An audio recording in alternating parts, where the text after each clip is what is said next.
Insurance, آیا insurance کرنا جائز ہے یا جائز نہیں؟ بہت رواج اس وقت ہمارے ملک میں ہوا ہے، کتنی انشورنس کا، شاید آپ میں سے کافیوں کی تو ہوئی بھی ہوگی، بغیر پوچھے ہی کر لی ہوگی آپ لوگوں نے. تو ہمارا المیہ یہی ہے کہ ہم کرنے کے بعد ہی مسئلے پوچھتے ہیں.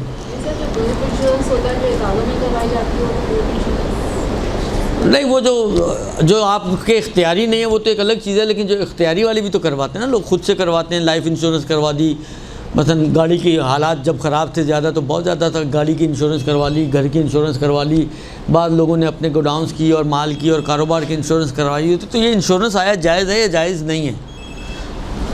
دیکھیں، دو طرح کی انشورنس ہیں. ایک انشورنس وہ ہے کہ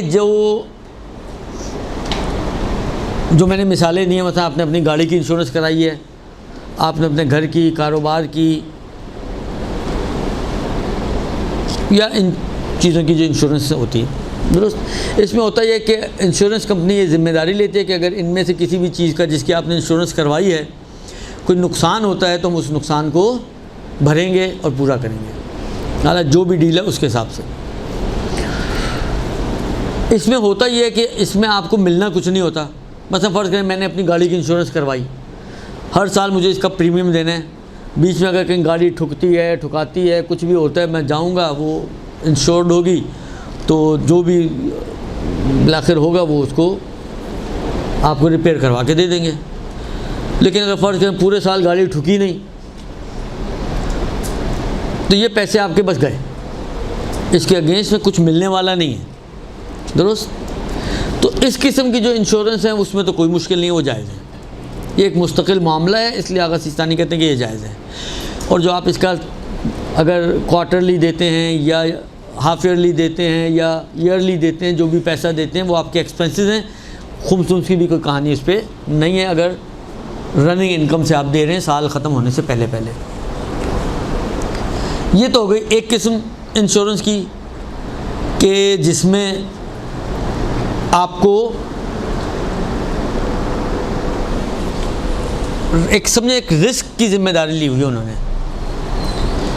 ایک دوسری قسم انشورنس کی یہ ہوتی ہے کہ آپ کو ہر سال یا ہر 6 مہینے جو بھی آپ کی ڈیل ہے ان کے حساب سے آپ کو ایک پریمیم آپ بھرتے ہیں اور پھر میچورٹی کے بعد وہ آپ کو کچھ واپس کرتے ہیں، اور جتنا آپ نے بھرا ہوا ہوتا ہے اس سے زیادہ جو عام طور پہ لائف انشورنس میں ہے یا شادی، جو بچیوں کی شادی کی انشورنس ہوتی ہے اس میں ہے، یا ایجوکیشن پالیسیز ہیں ان میں ایسا ہوتا ہے کہ آپ ایک پرٹیکولر سالوں تک، 15 سال تک مثلا فرض کریں آپ نے بھرنا ہے.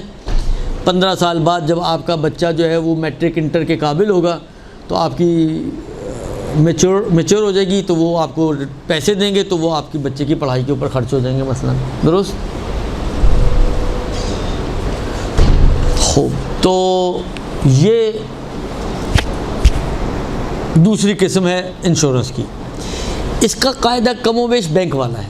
اگر آپ شرط کر رہے ہیں اس زیادتی کی، بے این معنی کہ وہی آپ کی ڈیلنگ ایسی ہے کہ آپ اس کو پابند کر رہے ہیں کہ وہ زیادہ دے گا، اور وہ آپ کو پابند کر رہے ہیں کہ آپ منتھلی مجھے یہ دو گے یا ایئرلی یا جو بھی ہے،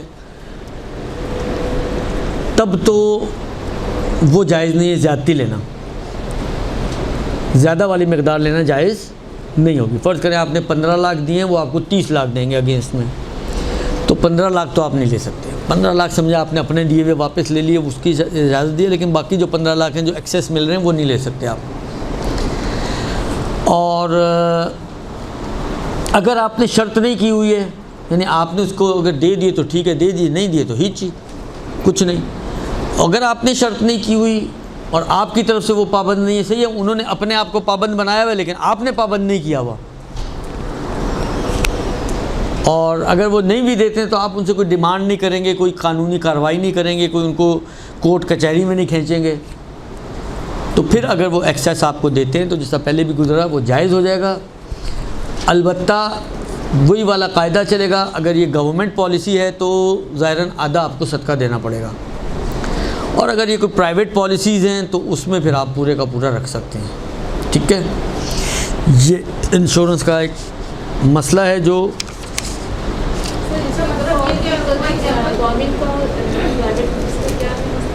گورنمنٹ میں صدقہ جو بینک کا مسئلہ بتایا تھا، گورنمنٹ میں جو آپ کو پروفٹ ملے گا اس کا صدقہ دینا پڑے گا آدھا، اور پرائیویٹ میں صدقے کی ضرورت نہیں ہے. اگر آپ کو اطمینان ہے کہ وہ راضی ہے تو آپ اس کو استعمال کر سکتے ہیں، کوئی مشکل نہیں ہے. درست؟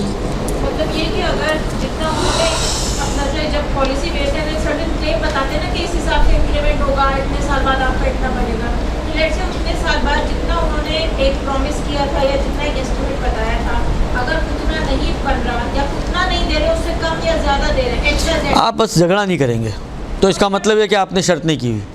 لیکن اگر آپ جھگڑتے ہیں، شور شرابہ کرتے ہیں، کورٹ کچہری کرتے ہیں، تو اس کا مطلب یہ ہے کہ یہ آپ نے شرط کی ہوئی ہے. سائن وائن دیکھو بچہ، میں پہلے بھی عرض کیا ہے، البتہ پچھلی کلاس میں تو نہیں لیکن پہلے میں بیان کر چکا ہوں. دیکھیں یہ سائن وائن ہوتے ہیں، ایک جملہ استعمال کرتے ہیں، یہ سوری ہیں. سوری کا مطلب کیا ہے؟ یعنی بغیر قصد و ارادے کے آپ ایک سائن کر دیں. جیسے بعض اوقات آپ یہاں پہ بیٹھی، میں بول رہا ہوتا ہوں، آپ کھیل رہی ہوتی ہیں.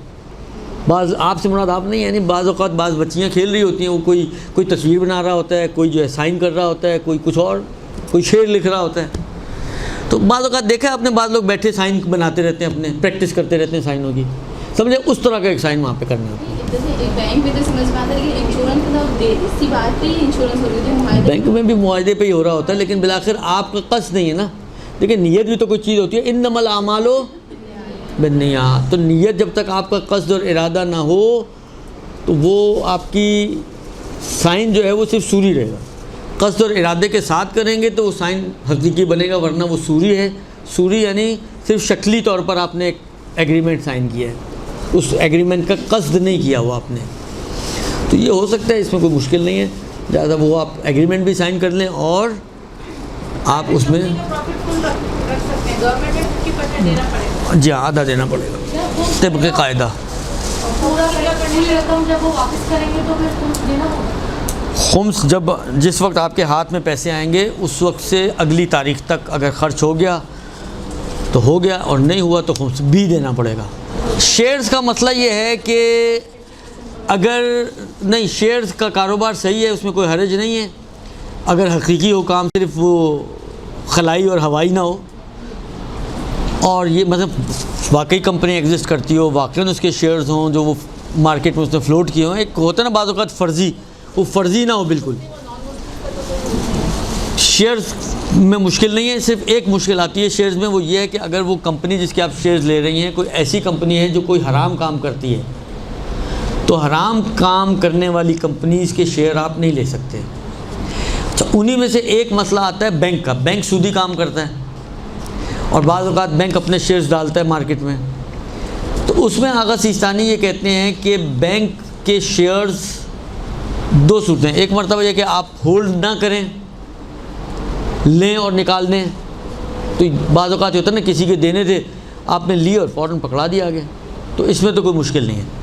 لیکن اگر آپ ہولڈ کرنا چاہتے ہیں ان شیئرز کو، ابھی ریٹ فرض کریں 100 روپے، آپ کو لگ رہا ہے کہ یہ 125 روپے تک پہنچ جائے گا، 150 روپے تک پہنچ جائے گا، آپ ہولڈ کرنا چاہ رہے ہیں ان کو، تو ہولڈ کرنے کا طریقہ یہ ہے کہ آغا سیستانی یہ فرماتے ہیں کہ اگر بینک آنرز کو، اب حکومت ہے تو جو بھی اس کا سربراہ ہے یا جو بھی ہے، بالآخر آپ یعنی بس فرض کریں بینک کے مینیجر کو بھی شاید اگر آپ یہ اعلان کر دیں کہ بھائی ہم آپ کے سودی کاموں پہ راضی نہیں ہیں، آپ یہ سودی کام نہ کریں، مانیں گے تو نہیں آپ کے، لیکن آپ کم سے کم اپنا جس کو کہتے ہیں نا ایک احتجاج ریکارڈ کرا دیں، تو پھر آپ ان کو ہولڈ بھی کر سکتے ہیں، کوئی حرج نہیں ہے. ورنہ اگر آپ احتجاج ریکارڈ نہیں کروا رہے تو ہولڈ کرنے کی اجازت. اس کے علاوہ پیٹرولیم کمپنیز ہیں، فارماسیوٹیکلز کمپنی ہیں، میڈیسنز کی کمپنیز ہیں، اور علاوہ بلا جو سیمنٹ کی کمپنیز ہیں، ان کے جو شیئرز ہوتے ہیں ان میں کوئی مشکل نہیں. وہ تو جہاں پہ بھی حرام کام ہو رہا ہے، حرام کام والی کمپنی کے شیئرز نہیں لے سکتے. یہ بینک سے لے سکتے ہیں لائف انشورنس یا لیکن آپ نے کہا کہ پرائیویٹ مسلم سے لے سکتے ہیں انشورنس سے جو پروفٹ آ رہے ہیں، تو آپ نے کہا جیسے بینک آپ نے بتایا تھا اگر شرط نہ ہو. دیکھیں شرط کی تو شرط ہر جگہ پہ، شرط کریں گے تو سود ہو جائے گا نا. جہاں پہ بھی آپ کو پروفٹ انوالو ہے وہاں پر آپ کا شرط نہیں ہونی چاہیے، یعنی آپ کو بغیر شرط کے ان کے حوالے پیسہ کرنا ہے. درست. خوب، یہ تو ہوگی جناب علی یہاں تک کی بات.